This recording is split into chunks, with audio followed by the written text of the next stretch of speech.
Halo, ketemu lagi dengan saya Miftah. Hari ini kita mau belajar yang namanya cloud computing. Apa sih cloud computing itu?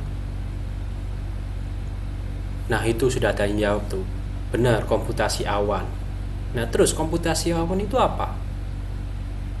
Nah, bagi yang belum tahu, itu pasti setidaknya kalian itu sudah pakai produk dari service cloud computing. Itu apa Pak contohnya? Nah, contohnya itu apa coba? Nah, itu benar. Gmail, Google Drive.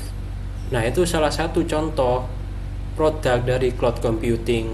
Jadi kalian itu nggak punya sebuah fisik storage, memory. Nah, sedangkan kalian tuh memakai Google Drive yang punya storage tapi di awan secara virtual, bagi kita secara virtual. Nah, itu contoh simpelnya seperti itu. Jadi kita mempunyai sebuah file, kita taruh di awan Google Drive. Jadi kita bisa download, upload kapanpun dan dimanapun, dan menggunakan apapun seperti mobile, handphone, laptop, seperti itu. Nah, itu kita akan belajar seputar hal itu. Jadi kita langsung masuk ke intinya. Nah, jadi apa sih Pak cloud computing itu? Nah, cloud computing ini itu kita ibaratkan sebuah awan yang bisa diakses oleh kita sebagai orang, dan kita bisa mengakses sumber daya, resource. Jadi resource tersebut yang dimiliki oleh vendor itu dapat di-share ke orang-orang, ke personal-personal juga, seperti itu, dengan minimal manajemen. Jadi kita nggak perlu tahu Google Drive ini harus kita apakan biar cepet, harus kita apakan biar Google Drive ini kalau ngupload nggak lambat, seperti itu. Atau kita waktu mengakses Google Drive itu nggak lemot. Nah, itu sudah diatur dari si vendornya. Jadi kita cuma terima jadinya. Itu enaknya yang pertama. Terus yang kedua, biasanya itu dia diakses menggunakan internet. Dan cloud computing ini sudah jadi istilahnya hidup kita lah. Kita itu sudah hampir setiap hari pakai Google ya, produknya Google, seperti itu. Nah, karena apa ya? Karena fleksibilitasnya dan karena mobility-nya. Jadi kita bisa mengakses dimanapun, kapanpun, mendownload file, upload file dimanapun.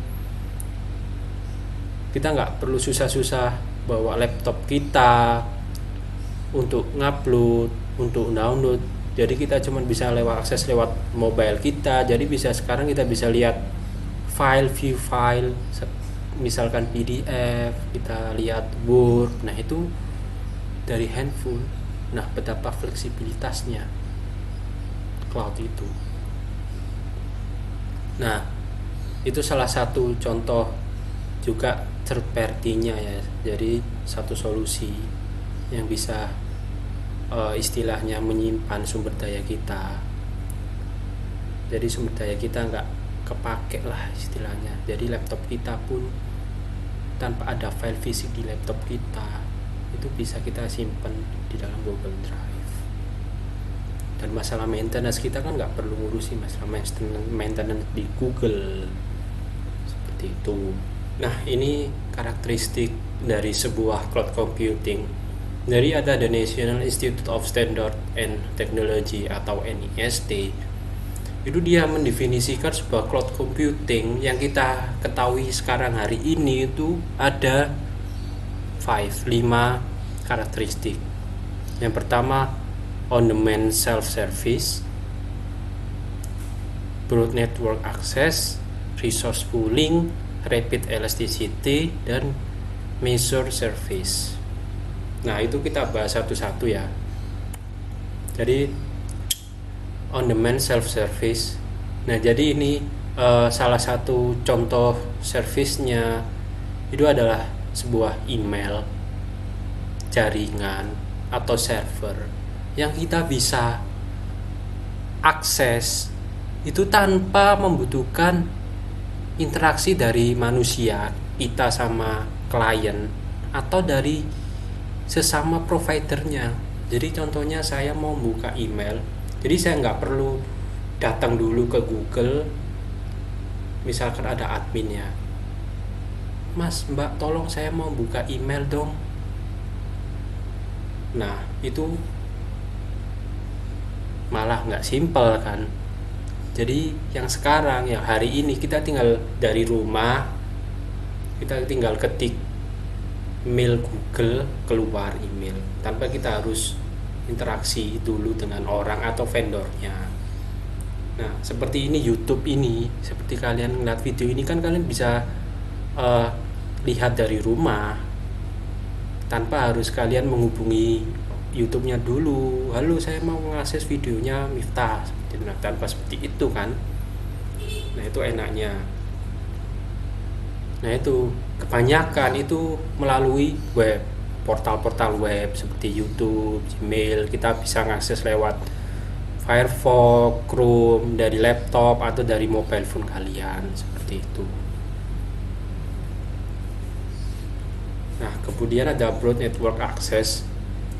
Nah, jadi cloud computing resource-nya itu dapat diakses dari jaringan dan menggunakan peralatan kalian yang heterogen seperti laptop, handphone, server. Nah, itu bisa diakses lewat platform-platform seperti itu tanpa kita harus datang ke kantornya orang, vendornya, gitu ya. Oke. Sama resource pooling. Nah, jadi ada sebuah resource IT ya, seperti jaringan, server, penyimpanan, storage, aplikasi, dan servisnya itu akan di-share ke orang-orang dalam bentuk virtual atau fisik, seperti itu. Jadi pelanggan itu bisa mendapatkan servis dari vendor. Servisnya itu ya berupa jaringan yang saya sebutkan sebelumnya ya. Jadi, dan juga biasanya itu misalkan si vendor punya satu server, nah itu satu servernya itu bisa dipakai itu di beberapa klien. Nah, itu contohnya dari resource pooling. Jadi si vendor punya server, jaringan dan lain sebagainya itu di-share ke multiple client atau di-share ke multiple application, gitu ya.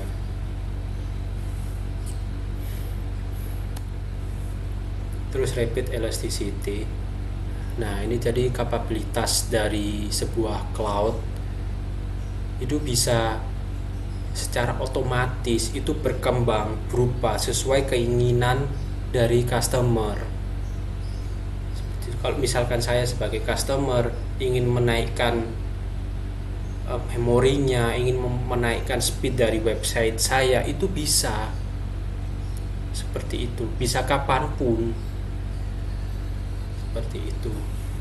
Jadi ini kalau misalkan kita mau ujian online lewat website, misalkan saya Google Classroom, terus ada quiz online, nah itu saya menghubungi Google, atau di fungsinya itu ada tingkatkan speed, upgrade speed. Nah, itu bisa langsung kita klik, nanti speednya otomatis bertambah. Atau misalkan kalau misalkan sudah selesai quiz online ya sudah saya turunkan. Itu jadi tergantung kita ya, bisa dinaikkan, bisa diturunkan. Nah, itu secara cepat berubah ya, seperti itu. Dan itu bisa limited atau bisa dikasih misalkan space cuman 1 giga, itu tergantung kita. Jadi enak kan, jadi kita nggak perlu ke sana, nggak perlu ke kantornya, kita cukup web, cuman mengatur quiz online-nya butuh speed 10 mega cukup, terus di jam segini nanti setelah jam 1 turunkan aja speednya, nggak apa-apa. Nah, itu enaknya cepat kan, perubahannya secara dramatikal itu bisa cepat. Nah kemudian measure service, jadi di sini tuh tersedia layanan untuk memonitor atau mengawasi sistem dari yang kita pakai. Misalkan saya punya sebuah website, nah itu kita bisa pantau berapa storage-nya, berapa bandwidth-nya, berapa active use account-nya, seperti itu. Jadi secara transparan itu nanti kita tahu bahwa oh ternyata website saya atau service saya, storage saya, Google Drive saya itu sudah dipakai berapa mega sih, seperti itu. Jadi transparansi lah, jadi nggak ada dusta di antara kita, nggak ada dusta antara saya sebagai customer dan vendor, seperti itu. Jadi kita bisa pantau penggunaan drive kita berapa, seperti itu. Atau kalau misalnya kita PLN listrik ya, masalah listrik, kita kan ada sebuah token, kalau 50 giga ya habis, kalau sudah memenuhi kriteria dari kuponnya habis. Nah itu salah satu bentuk transparansi. Kita juga bisa mengawasi dari website, oh ternyata pemakaian PLN saya itu segini, itu jadi bisa diukur ya. Nah ini tipe-tipe dari cloud computing services, jadi ada 3. Yang pertama IaaS, Infrastructure as a Service. Yang kedua adalah PaaS, Platform as a Service. Yang ketiga adalah SaaS, Software as a Service. Nah ini 3 tipe yang digunakan di cloud computing services. Oke lanjut. Jadi ini adalah IaaS, Infrastructure as a Service. Jadi di sini ada sebuah model di mana infrastrukturnya itu dibangun secara virtual yang ditawarkan, terus yang di-manage untuk bisnis dari external cloud provider. Jadi provider luar, providernya itu menyediakan sebuah infrastruktur berupa IaaS, biasanya digunakan oleh para bisnis seperti itu. Nah ini daripada pelaku bisnis, misalkan saya sebagai bos, itu daripada kita membeli hardware secara fisik, terus pengaturan, belum lagi pengaturan firewall, device, server, dan itu pasti membutuhkan sebuah biaya untuk mendeploy-nya, memanage-nya, pemeliharaannya. Nah daripada itu, si model IaaS ini menawarkan sebuah cloud based infrastruktur, dari kita tinggal pakai untuk menjalankan apa yang kita mau, seperti itu. Jadi kita tinggal pakai, misalkan kita beli sebuah server, bukan beli sih, kita menyewa server di cloud. Nah di dalam server itu kita bisa menginstal sendiri jaringannya, servernya, firewallnya, seperti itu ya. Nah sekarang platform as a service. Nah jadi ini pada dasarnya itu pengguna, user itu bisa mengembangkan aplikasi, memanage operating systemnya, visualisasi, penyimpanan, jaringan, web server, dan database. Nah itu bisa dikustomisasi seperti itu. Nah jadi dienkapsulasi ya, jadi sebuah lingkungan itu dienkapsulasi menjadi satu, dimana user itu tinggal melakukan compile run programnya itu tanpa khawatir infrastrukturnya itu kuat enggak sih, tanpa khawatir nanti program saya error enggak sih kalau dijalankan di infrastruktur IaaS, seperti itu. Jadi nanti kita itu tinggal memanage data dan aplikasinya, sedangkan resource-nya, servernya itu nanti di manage-nya itu vendor. Nah ini contohnya Google App Engine. AWS, OpenShift, dan lain sebagainya. Nah, nanti kita di akhir nanti kita belajar tutorial cloud computing menggunakan OpenShift dari Red Hat. Jadi kita tinggal install. Misalkan saya butuh membuat website. Nah, jadi saya akan mengatur website itu biasanya butuh programming language-nya. Dalam hal ini nanti kita praktekkan PHP. Terus butuh database-nya MySQL. Itu ya. Jadi tinggal kita install pakai tanpa kita memikirkan nanti infrastrukturnya ini cocok atau enggak. Seperti itu. Terus yang ketiga adalah software as a service. Nah, ini SaaS itu one of the most popular, jadi sangat populer apalagi di era milenial ini. Anak-anak muda pasti pakai Google Drive, Google Email, Facebook.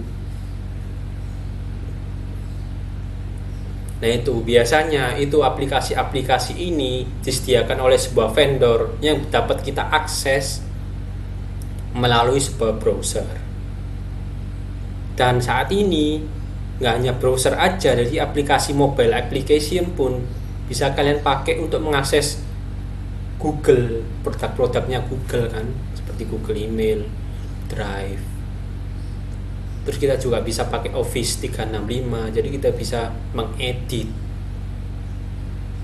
file langsung menggunakan Office 365. Seperti kayak Google ya, Google application-nya kan sekarang sudah bisa langsung membuka sebuah PDF, PowerPoint, Microsoft Word seperti itu ya, YouTube.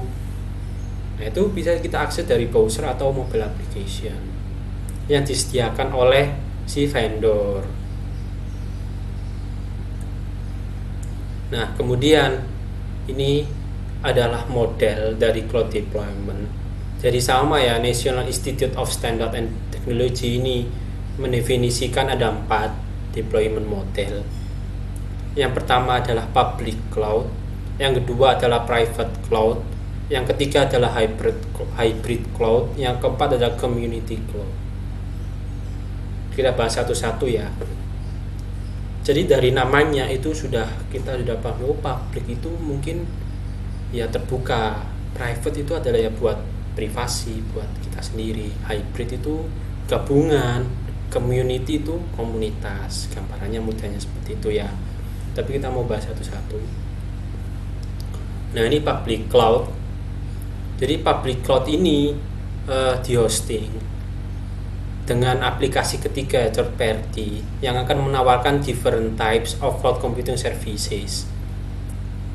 Nah, di sini public cloud-nya ini biasanya gratis dan ada yang membayar. Jadi Jadi contohnya itu misalkan Google Drive itu free kan, dan untuk Ubaya itu kan sudah disediakan sendiri dari Ubaya. Nah, sebenarnya itu ada versi berbayarnya dari Google Drive atau Office 365 untuk bisnis. Nah, jadi ada yang gratis, ada yang membayar gitu. Nah, yang gratis ini kan bisa kita akses secara publik seperti itu. Nah, terus yang kedua ini ada private cloud. Jadi ini private cloud ini di hosting itu secara personal atau individual seperti itu. Biasanya itu sebuah corporate company ya. Jadi ada sebuah perusahaan itu dia mendeploy secara private cloud di internalnya. Jadi misalkan dia beli server, dia beli jaringan, RAM, memori, monitor. Nah, itu disediakan di satu ruangan dan bisa dipakai oleh beberapa divisi seperti itu. Nah, biasanya itu masalah security. Jadi kalau misalkan kita data-data perusahaannya sensitif, kita taruh di cloud, nah itu kan bahaya seperti itu. bisa aja yang vendor cloudnya ini itu melihat isi kita, melihat isi data-data sensitif dari perusahaan, misalkan data penjualan, data pembelian, omset. Nah itu kan bahaya bagi perusahaan. Misalkan saya itu bahaya kalau misalkan ada yang tahu omset saya berapa, penjualan berapa, atau data-data sensitif seperti KTP, ID card, SIM. Nah itu kan sebuah privasi, atau nomor telepon. Nah itu kan nggak boleh kita disebarkan, atau nggak boleh kita taruh di public cloud misalkan, seperti itu, tergantung kebijakan perusahaannya ya. Nah ini contohnya, itu SaaS itu biasanya itu dihandle by private itu misalkan web application, mail server, database server, for internal use only itu bisa seperti itu. Nah kalau pas ini biasanya dalam bentuk operating system, web servernya, frameworknya, database server itu bisa juga digunakan untuk internal use only. Dan sekarang yang IaaS itu bentuk virtual machine-nya seperti itu. Nah ini sekarang hybrid cloud. Jadi ini hybrid cloud ini perpaduan antara dua cloud, tipe cloud private sama public itu digabung jadi satu. Misalkan private cloud ini isinya itu berupa sensitif data yang sensitif. Kemudian public cloud ini bisa diupload ke cloud. Misalkan kita ada sebuah website, kita upload, akan tetapi database-nya itu kita pakai database internal. Jadi kita beli server sendiri di internal, terus kita hubungkan ke public cloud seperti itu. Nah contohnya ini ada Google App Engine public cloud. Misalkan ada sebuah hosting dari Google App Engine, dia menyediakan platform PHP, C#, Java. Nah itu kita masukkan di sana, kita coding di public cloud. Kemudian database-nya itu kita pakai server sendiri, seperti digabungkan itu bisa. Nah ini namanya penggabungan, ini namanya hybrid. Nah kemudian ini ada community cloud. Jadi ini biasanya bisa diakses itu oleh banyak stakeholder, banyak parties yang mempunyai kesamaan tujuan seperti itu. Nah jadi misalkan company saya dengan company A, B, perusahaan A dan B itu punya satu tujuan, ya sudah kita gabung ke community cloud seperti itu. Jadi kita bisa pakai satu server, bisa dipakai oleh banyak, itu bisa saja disebut community cloud.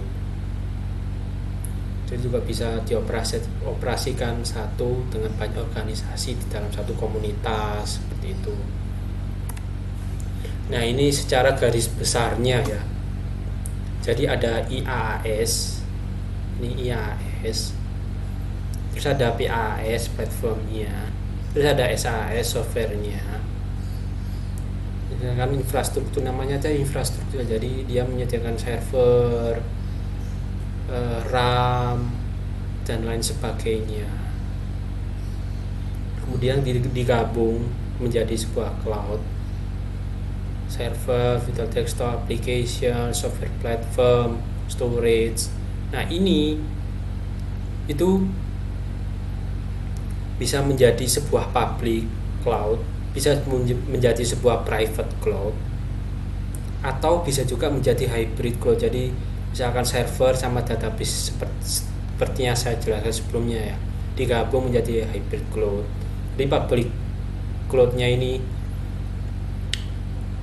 seperti tadi ya, Gmail, Drive. Terus private cloudnya diinstal di company-nya sendiri. Nah ini community cloud. Jadi misalkan ada database organisasi, organization 1, 2, 3, dia mengakses bersama-sama satu server, bisa diakses banyak, tetapi juga bisa diakses banyak. Dan biasanya itu bertukar informasi juga di community cloud ini, seperti itu. Dari ini ya, misalkan softwarenya ada Dropbox, email, Skype, WordPress, itu salah satu contoh software SAS. Nah, di sini keuntungannya itu yang pertama, keuntungan untuk menggunakan cloud computing itu ada 5. Yang pertama increase capacity. Nah, jadi user itu dapat menggunakan kapasitasnya itu sesuai dengan keinginannya. Misalkan saya ingin tinggi ya ditingkatkan. Kalau misalkan ingin rendah ya direndahin kapasitasnya. Seperti itu. Nah, kemudian yang kedua ada increase speed. Jadi kita waktu-waktu development sebuah infrastruktur itu kita nggak usah lama-lama beli server, beli komputer, terus beli device-nya, terus install Mozilla, install browser, install application-nya, install PHP. Nah, itu nggak perlu. Jadi kita cuman nyewa IaaS, PaaS atau SAS. Nah, itu sudah tersedia, tinggal one click. Jadi kita nggak perlu nunggu pengadaan dulu, seperti itu.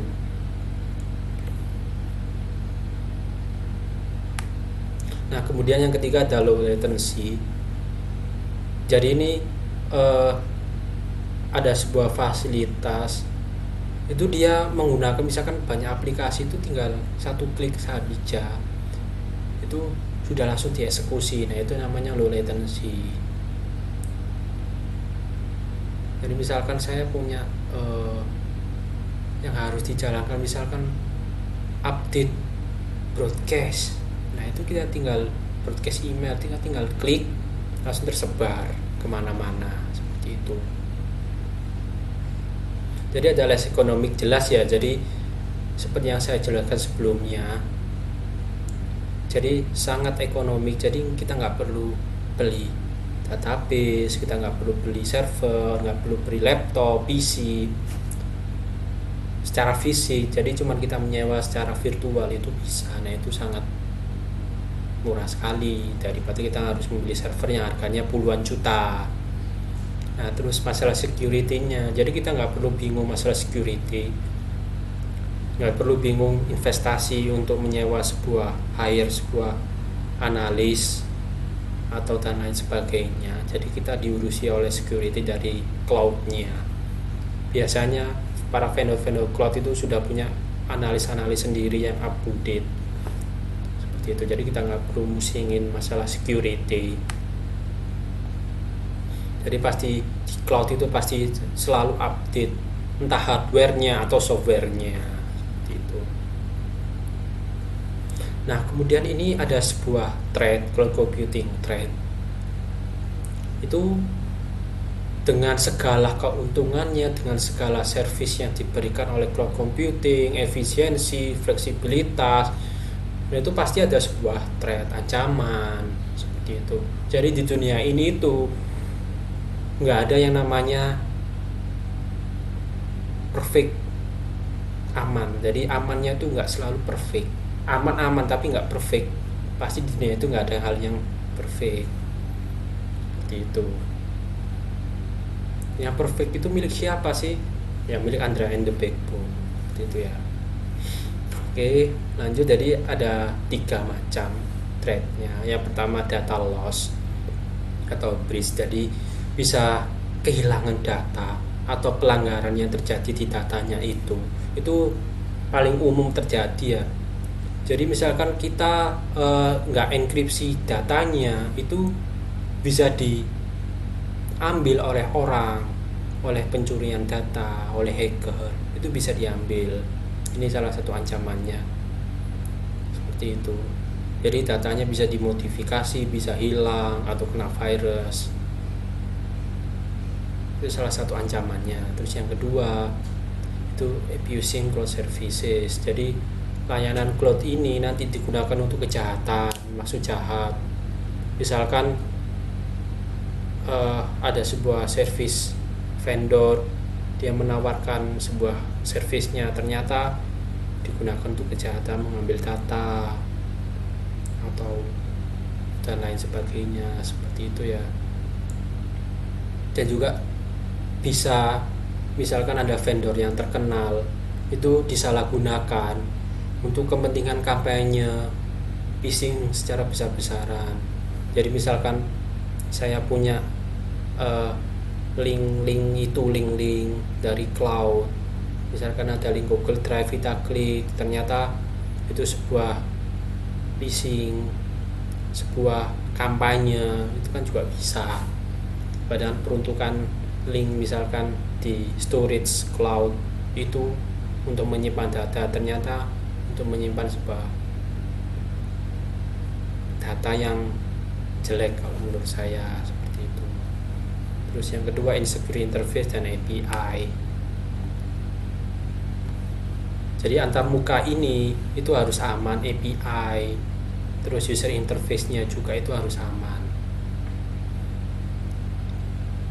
seperti itu. Jadi ancamannya bisa di API, bisa di cloud service-nya, bisa di datanya berubah, seperti itu. Nah, kemudian serangannya cloud computing attack. Jadi bisa saja cloud computing ini diserang oleh para hacker atau cracker, seperti itu.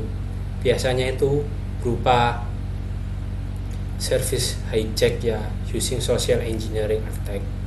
Jadi sudah saya jelaskan sebelumnya, social engineering itu misalkan saya menanyakan ke teman saya, nama ibumu siapa? Nama pacarmu siapa sih? Atau nama makanan kesukaanmu itu apa? Nah, itu data-data itu biasanya ditanyakan oleh beberapa vendor cloud computing. Kalau misalkan kita itu lupa password, jadi kalau misalkan kita tahu nama-nama itu, kita bisa saja membobol Facebooknya, account Google email, seperti itu. Atau kalau misalkan Google email kita lupa password terus dikirimi token, nah itu tokennya kita intip, bisa saja kan, terus kita login di laptop kita tapi pakai akunnya orang lain karena tokennya itu sudah tersebar, sudah kita lihat intip. Nah, itu salah satu social engineering juga. Terus yang kedua, ini ada service hijack menggunakan network sniffing. Jadi sebuah penyadapan di jaringan. Jadi ini sangat sulit dicegah, seperti itu. Ini salah satu contoh penyerangan ya, dari diintip. Terus yang ketiga adalah berupa XSS attack. Jadi kita misalkan punya sebuah website, terus kita menginjekkan sebuah kode di dalam website itu, entah di HTML-nya atau JavaScript-nya, seperti itu. Nah, seolah-olah website itu yang melakukan penyerangan ke kita, melakukan pembajakan ke kita, padahal ada orang lain yang menyisipkan kode-kode di HTML web orang, seperti itu. Itu salah satu contoh.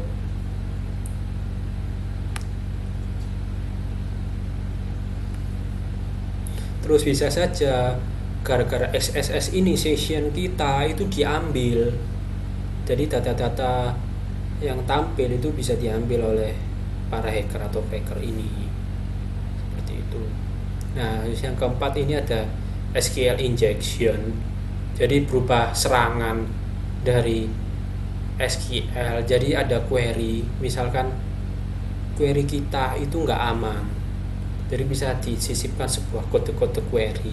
Jadi nanti bisa saja tampil sebuah data-data sensitif itu bisa tampil menggunakan SQL injection, seperti itu.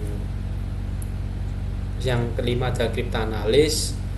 Jadi kita analisis dari datanya sudah kita encrypt, dianalisis oleh si penyerang, intruder. Biasanya yang kita jelaskan di kuliah itu ada Ali sama Bob, terus yang satunya entah Eni, entah orang ketiga. Nah, itu dia melakukan cryptanalysis.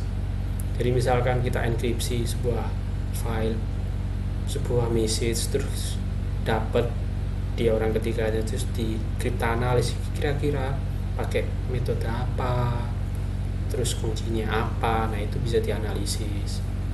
Terus yang keenam, DDoS attack. Ini DOS, ini contohnya DDoS ya, attacks. Ini kurang K, attacks. Jadi website kita itu bisa saja kita di DDoS. Jadi akhirnya lemot, not responding. Nah itu salah satu contoh penyerangan. Nah terus security-nya, cloud computing security ini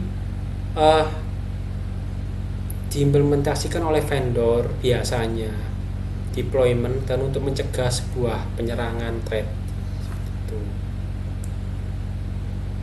Jadi ada dua stakeholder yang harusnya responsible. Yang pertama adalah cloud service dari providernya, yang kedua adalah cloud service dari customernya. Nah kalau dari providernya itu harusnya si provider ini menyiapkan beberapa security control di web application firewall, real traffic wrapper, firewall, data loss prevention, intrusion prevention system, secure web gateway, dan lain sebagainya.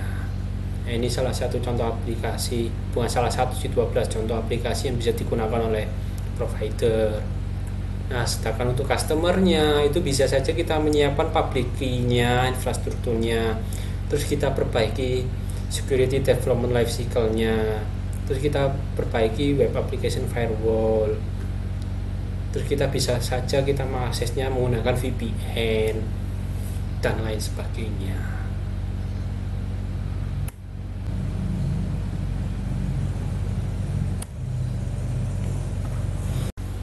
Nah, untuk hari ini kita mau belajar cara memakai cloud computing services. Nah, ini sudah kalian bisa lihat situs OpenShift.com. Nah, ini adalah salah satu produk dari Red Hat. Kalian tahu kan Red Hat itu apa? Atau setidaknya pernah dengar nggak Red Hat itu? Nah, Red Hat ini salah satu distro Linux. Jadi dia ada sebuah produk OpenShift cloud computing. Seperti itu. Jadi silakan kalian login kalau punya. Nah kemudian sign up.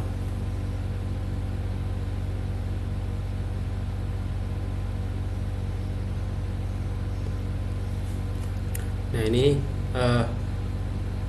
loginnya atau email. Jadi kalau misalkan kalian belum punya, itu bisa lewat sini ya, create one now atau lewat atas ini juga bisa, sama saja seperti itu. Create, terus kalian isi username-nya, misalkan Miftah ini, terus kalian isi. Nah ini karena saya sudah bikin kemarin, terus kalian isi email kalian, terus first name, last name, company-nya boleh kosong, terus isi upaya juga boleh, terus role-nya bisa programmer, student, misalkan student, terus password, terus kalian centang every, oke, terus kalian next. Nah kebetulan saya sudah bikin, jadi saya mau login.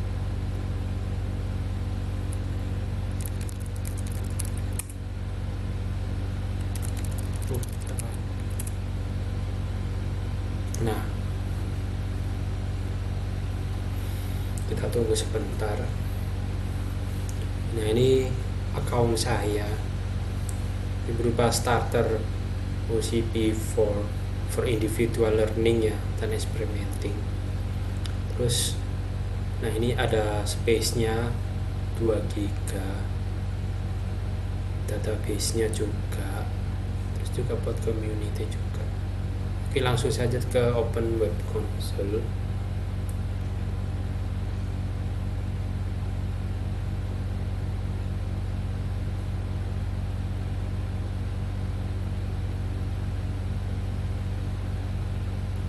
Nah ini kita masuk halaman dashboardnya OpenShift setelah kita login. Nah di sini ada dua role. administrator sama developer. Jadi ada dua role, administrator sama developer. Terus di sini ada project, explore, event, operators, workloads. Nah, kalian coba sini terus ada di sini cron jobs. Itu ya, terus ada networkingnya. Nah, kalian coba explore sendiri. Jadi kita sekarang mau praktekkan nge-create sebuah project, sebuah service. Jadi ini create project dengan nama misalkan Upaya Cloud V1. Upaya Cloud V1.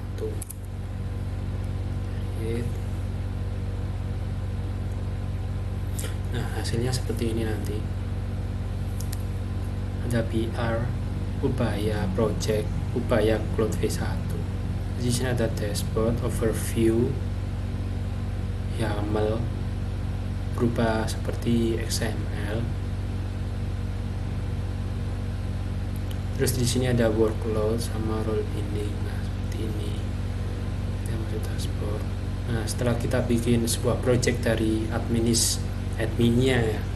sudah kita project. Nah, sekarang kita coba login menggunakan developer. Ini ya, di sini login developer.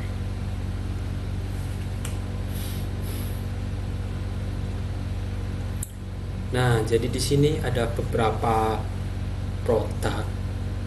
Jadi nanti produk ini kita gabungkan menjadi satu topologi. Nah, di sini produknya bisa dari Git, container image, from catalog, docker file, YAML sama database. Nah, hari ini kita mau bikin sebuah eksperimen membuat website dan database-nya. Jadi kita siapkan dulu sebuah database. Nah, di sini ya ada database ya. Atau bisa kalian cari lewat sini from catalog.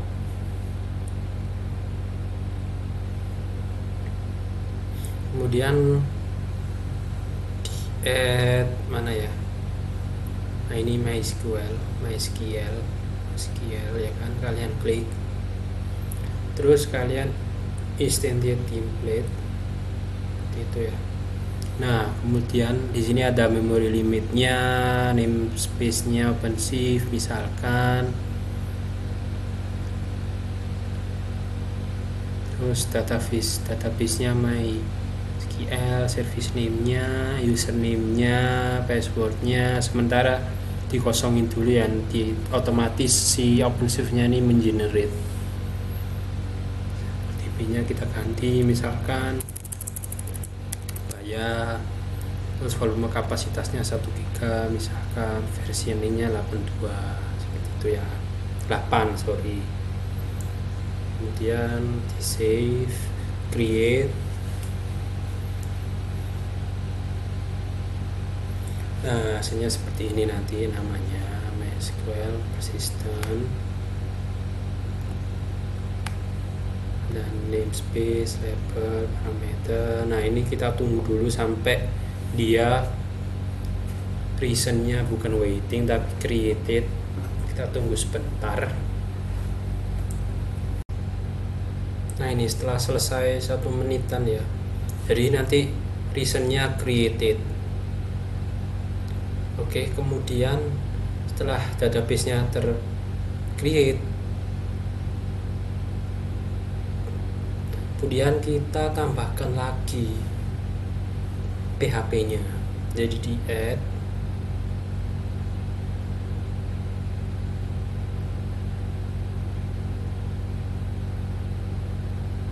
kemudian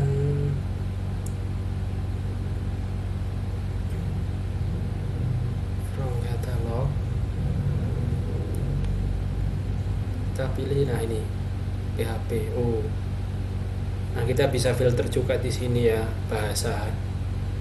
Nah, di sini ada Java, JavaScript, .NET, Perl, Ruby, PHP, Python. Kita pilih yang PHP-nya. Ini pakai 7.2. kemudian kita create application.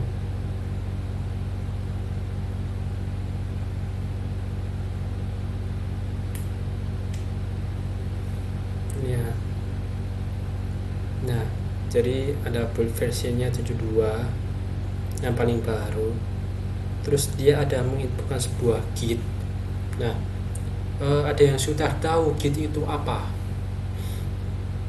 Jadi Git itu semacam sebuah cloud juga. Jadi biasanya Git ini dipakai oleh para programmer, para sebuah tim developer untuk memanage hasil codingannya mereka. Jadi seperti kayak Google Drive, jadi ada file, terus dia bisa file tersebut bisa diperbarui, ada versioningnya juga. Misalkan ada orang yang ngupload itu berarti versinya 1, ada lagi upload lagi versinya 2. Nah seperti itu. Jadi biasanya versioning, jadi satu file bisa diedit bareng-bareng, itu namanya Git. Jadi kita buka contohnya, kita itu kalau yang open source itu GitHub ya.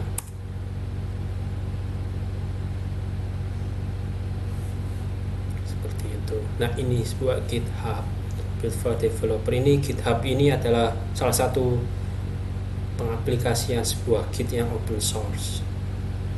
Kalau kalian belum, silakan sign up dulu ya. Berhubung saya sudah, jadi saya sudah.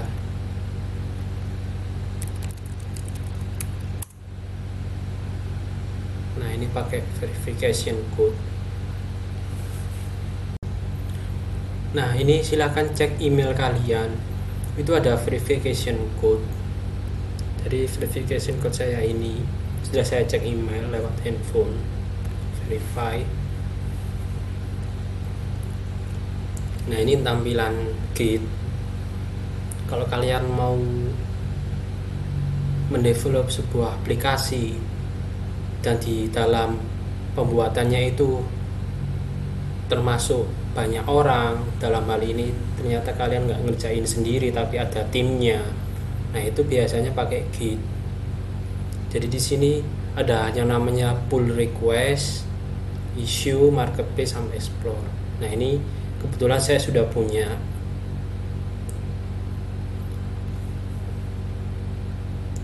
Nah ini saya punya sebuah cloud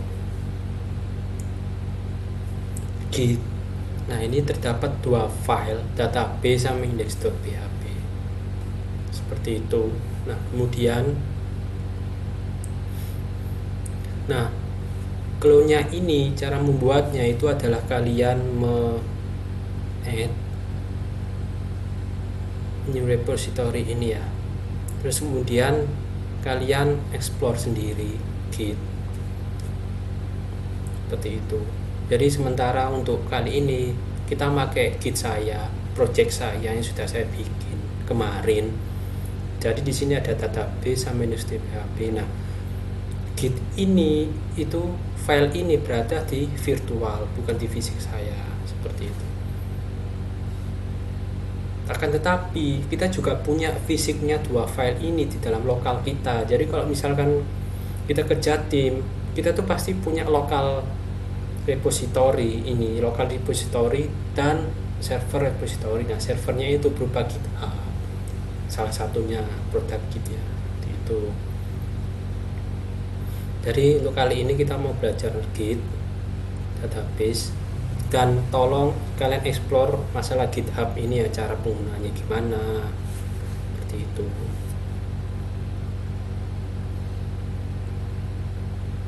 Jadi di sini ada in the database sama index.php.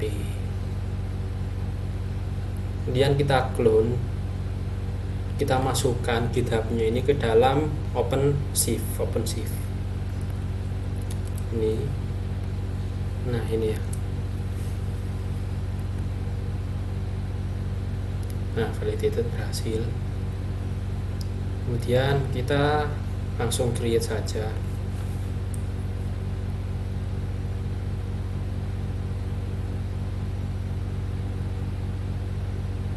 Nah ini jadi ada di topologi ini ya, topologi ini ya, itu ada 2 aplikasi, PHP sama SQL. Nah ini kita tunggu dulu, masih running. Nah jadi ini nanti kita hubungkan seperti itu ya. Terus kemudian ini masih menunggu. Nah ini kalau diklik,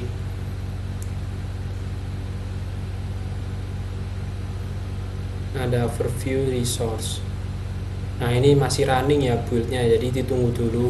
Nah setiap kita mau bikin sebuah project itu pasti harus kita tunggu dulu sebuah topologi, salah satu topologi, salah satu project dari salah satu service dari topologi. Nah ini tunggu dulu ya.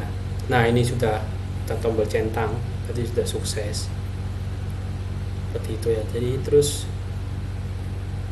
nah ini otomatis kita masuk ke developer langsung seperti itu ya. Jadi kemudian kita sekarang mau mengetes apakah ini benar-benar connect atau tidak. Tinggal ini ada build URL, ini open URL. Nah ini hasilnya. Kok error Pak? Iya, soalnya database-nya belum kita apa-apain seperti itu. Terus Pak, cara connect PHP dan MySQL-nya ya di filenya, file database.php tadi yang ada di GitHub ini. Ini kebetulan sudah saya setting ya. Jadi ada get environment MySQL server host, terus ada rootnya, sama rootnya ini DB username-nya root, terus passwordnya Ubaya, DB name-nya Ubaya DB seperti itu ya. Jadi ini salah satu connect PHP MySQL. Oke, kemudian nah ini masih error, jadi harus kita setting dulu database-nya. Jadi database-nya kan masih kosongan, jadi kita isi di sini. Kita balik lagi ke administrator ya, ini kan developer, kita balik ke administratornya. Terus kemudian kita cari di work ini loads, terus pods. Nah kemudian kita mau masuk di MySQL 125. Nah ini ya. Nah untuk cara ngisi datanya gimana Pak? Ya lewat terminal. Jadi kalau kalian SO nya kalian kan pasti belajar Linux, terus belajar masalah terminal kan. Nah jadi ini terminalnya seperti itu. Kalau misalnya kita ls nggak ada, soalnya ini pods-nya milik MySQL, jadi bisanya kita ketik ya MySQL min root. Nah masuk MySQL. Saya nggak tahu ya di database pelajaran mata kuliah kalian database itu apakah belajar lewat command prompt atau langsung aplikasi berupa PHP MyAdmin seperti itu. Nah untuk kali ini karena nggak ada PHP MyAdmin-nya, karena Linux, base-nya Linux, biasanya itu mainnya di terminal. Jadi kita ketik misalkan, kita cek dulu ya apakah ada database-nya. So menggunakan command show databases. Oh ternyata ada, ini ya DB ya, yang sudah di create tadi awal. Mohon maaf ada suara kereta. Nah jadi kita mau masuk ke Ubaya DB, caranya gimana? Use Ubaya use Ubaya DB. Kemudian kita mau menambahkan sebuah role, sebuah user agar bisa diakses dari luar. Jadi kita tambahkan alter user root alpha. Nah ini bisa diakses dari IP manapun, identified with MySQL native password by Ubaya. Nah ini kita isikan bukan native password, passwordnya itu adalah Ubaya. Oke kan. Terus kemudian habis itu kita masuk di, setelah ini kita mau bikin sebuah tabel. Waduh, ini pelajaran database sedikit ya. Jadi create table driver, terus dia ada ID-nya, ID in 11 not null,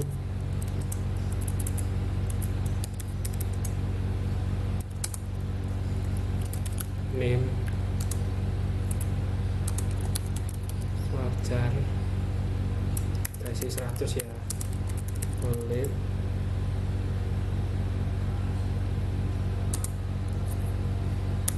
df 8 mp4,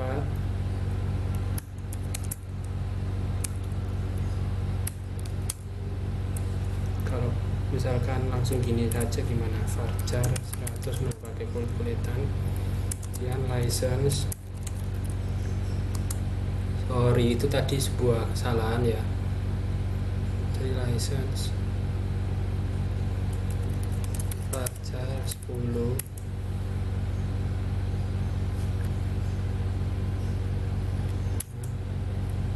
engine-nya pakai InnoDB.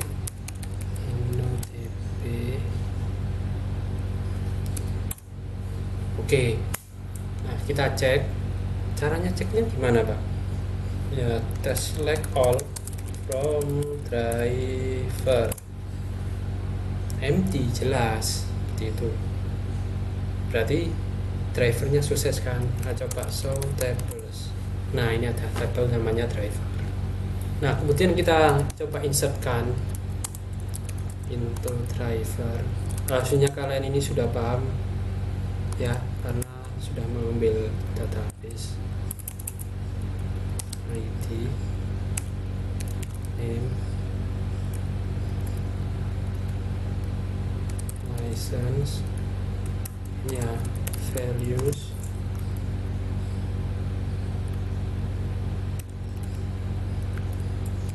Nifta, ininya kosong bla bla bla ya. Nah, kemudian kita tambahkan 2 lah minimal, 2. Sekarang namanya Ahmad. Oh, ini besar ya.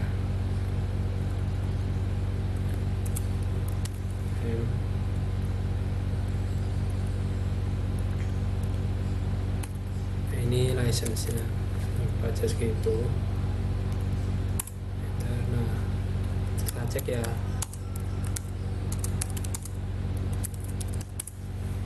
Nah, ada 2 sekarang datanya. Oke, jadi sekarang kita tes apakah masih error. Nah, sekarang sudah ada datanya kedua seperti itu. Jadi sekarang kita sudah memanfaatkan sebuah cloud computing menggunakan 2 aplikasi, 2 services PHP sama SQL. Jadi kita bebas menginstal apapun di dalam cloud ini. Bisa PHP, bisa C#, bisa Python, Ruby, ataupun database-nya nggak MySQL, jadi ada InnoDB, Postgre, bukan InnoDB ya, tadi ada Postgre, MySQL, NoSQL juga ada, tergantung vendor yang menyediakan. Seperti itu. Jadi dia si servernya ini, si vendor Reinhardt ini menyediakan sebuah terminal di MySQL. Kita juga bisa bermain di terminal PHP-nya. Jadi kita masuk pods. Jadi sebuah pods itu semua tempat ya, tempat. Ini yang MySQL-nya, ini yang PHP-nya. Jadi kita coba. Nah, ini juga ada terminalnya. Kita cek ya, ls. Nah, ternyata ada 2 file, database.php sama index.php. Nah, disarankan kalau kalian mau mengedit file database.php sama index.php, jangan lewat servernya OpenShift atau jangan lewat di GitHub. Kenapa? Karena itu adalah sebuah server master, anggapannya sebuah master. Jadi kalau kalian mau ngedit, silakan ngedit di lokal laptop kalian. Caranya gimana Pak? Saya ajarin. Jadi kita sekarang mau, jadi saya punya aplikasi namanya Source Tree ya.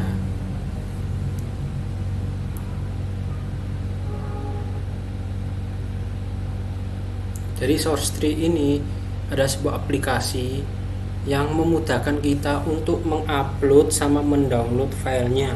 Dalam hal ini kalau bahasanya di Git itu adalah pull dan push.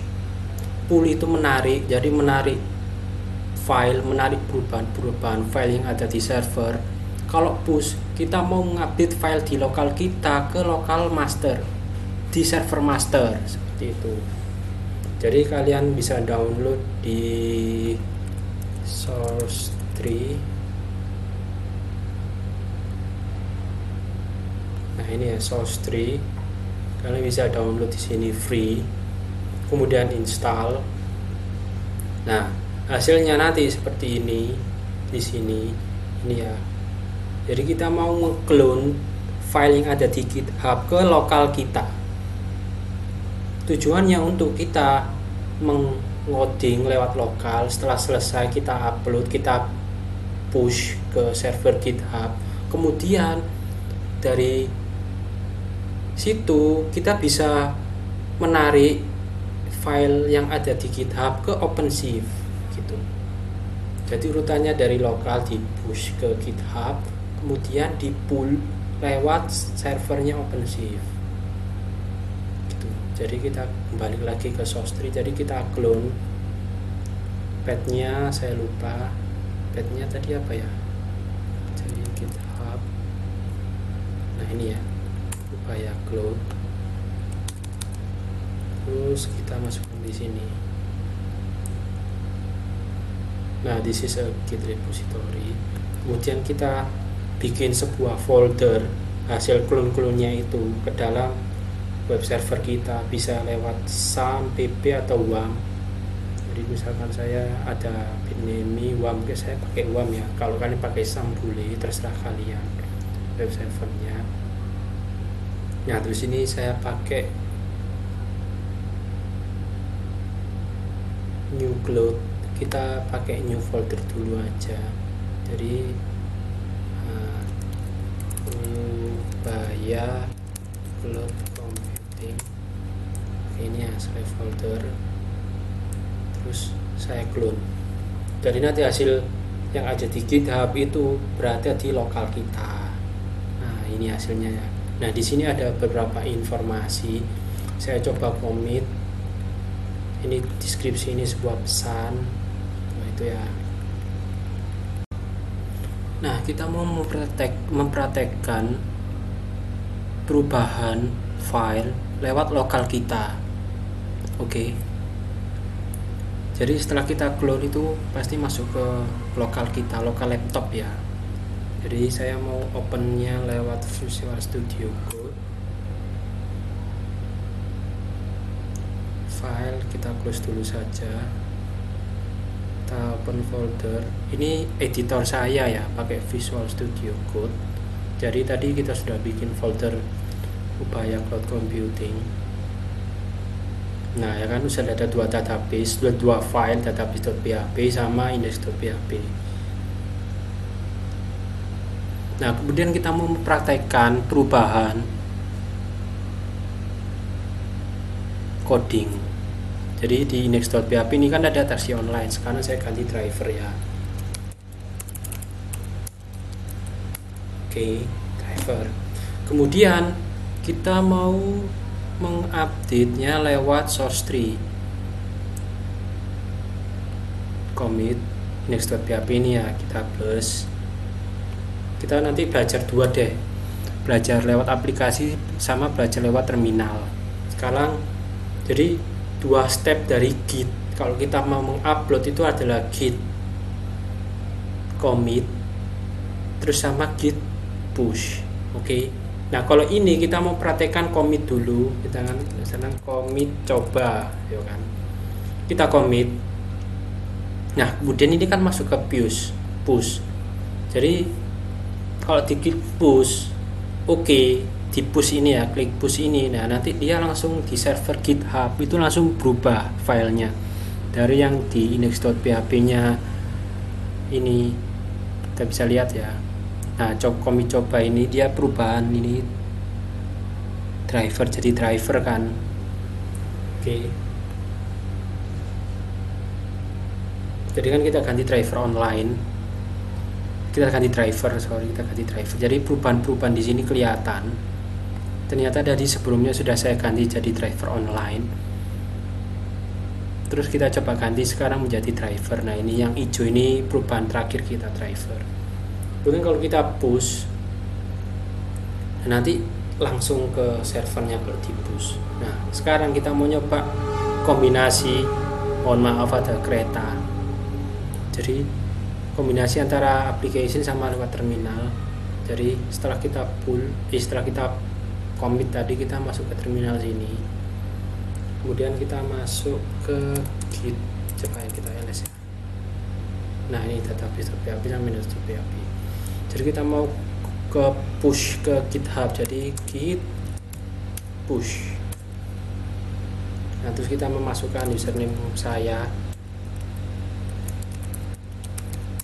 dan passwordnya juga.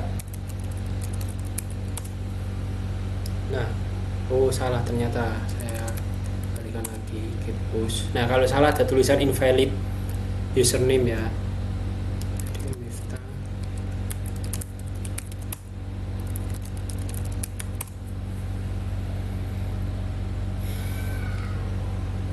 Nah ini berarti ini menandakan sukses, kita sukses nge-pull GitHub, nge-push ke GitHub. Jadi kita cek di GitHub-nya.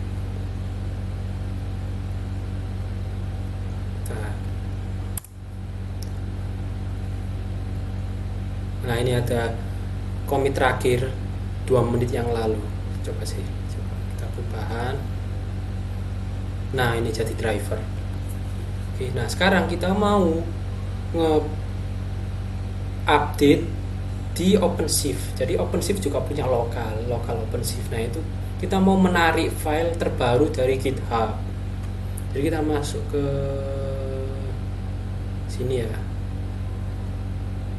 Terus kita tes dulu, kita run. Nah ini masih driver online.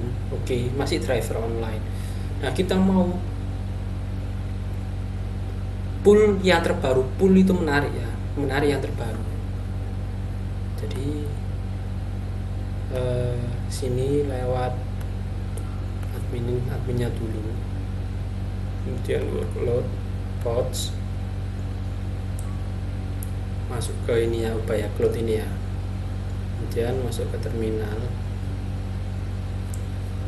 ls, pastikan lagi ini lokalnya OpenShift, di server OpenShift kita git pull, berarti kan menarik.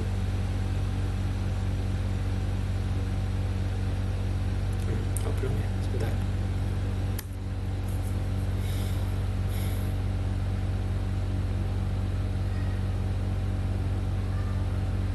Jadi internet saya agak lemot.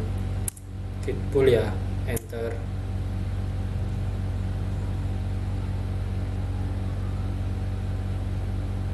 Nah selesai, kita tes. Jadi pull itu menarik file yang ada di servernya GitHub, cloud yang lain, cloud GitHub ke cloudnya OpenShift. Jadi kita coba refresh. Nah jadi driver itu ya. Jadi kalian silakan kalian research ini gunanya apa, seperti itu ya. Terus di terminalnya juga. Oke, sekian. Jadi kita sukses mendevelop aplikasi website PHP plus MySQL. PHP sebagai bahasa pemrogramannya, MySQL sebagai database-nya. Oke, terima kasih. Thank you.